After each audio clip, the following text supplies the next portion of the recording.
আজি আমি তামোলপুৰ মহাবিদ্যালয়ত মানে 6th প্ৰি বিহু বা বৈশাগু আমি উদযাপন কৰিছোঁ। আমি যোৱা 5 বছৰে সেইটো উদযাপন কৰি আহিছিলোঁ, কিন্তু এইবাৰ আমি এটা বিশেষ ধৰণৰ আয়োজন কৰা হৈছে আৰু সেইটো হ'ল আমাৰ থিম এটা দিয়া হৈছে ইথনিক কালচাৰেল এক্সচেঞ্জেছ। আমাৰ ইয়াতে বিটিআৰৰ কলেজবিলাকৰ মাজত যি কালচাৰেল এক্সচেঞ্জেছ যি কলেজ ষ্টুডেণ্টবিলাকৰ সেইটো আমি ইয়াতে সংযোজন কৰা হৈছে আৰু সেইটো আমাৰ আয়োজন কৰিছে তামোলপুৰ মহাবিদ্যালয় কালচাৰেল চেল আৰু তামোলপুৰ কলেজ ষ্টুডেণ্টছ ইউনিয়নৰ।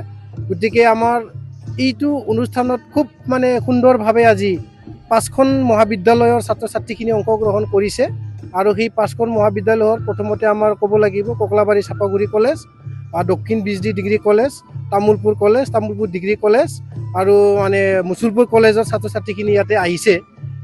কিন্তু আমি ৰ'দৰ কাৰণে এই গৰমৰ কাৰণে আমাৰ ছাত্ৰ ছাত্ৰীখিনি ইয়াতে ভালকৈ উপভোগ কৰিব পৰা নাই, তথাপি গছৰ তলত থাকি হ'লেও ছাত্ৰ ছাত্ৰীখিনি খুব ধুনীয়াকৈ উপভোগ কৰিছে। আৰু ইয়াৰ লগতে আমি অনুষ্ঠান শেষ হোৱাৰ লগে লগে সকলোৱে মিলি পেলাই একেলগে সমূহ ছাত্ৰ ছাত্ৰী শিক্ষক শিক্ষয়িত্ৰী আমি এসাঁজ বহাগৰ আগতে খোৱাৰ কাৰণে আমি ইয়াতে যোজা কৰিছোঁ। গতিকে আমাৰ অলপ পিছতে আমাৰ অনুষ্ঠানখিনি শেষ হ'ব।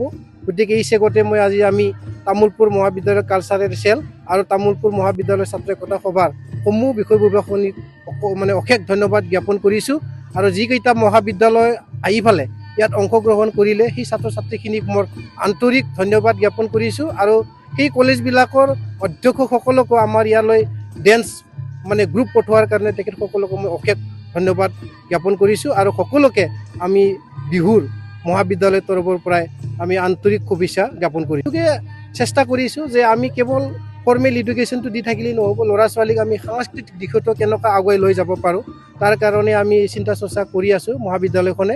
আৰু ইয়াৰ কাৰণে আমাৰ এটা চেল আছে কালচাৰেল চেল, আৰু তেখেতসকলে খুব অগ্ৰণীভাৱে ভূমিকা লৈ আছে।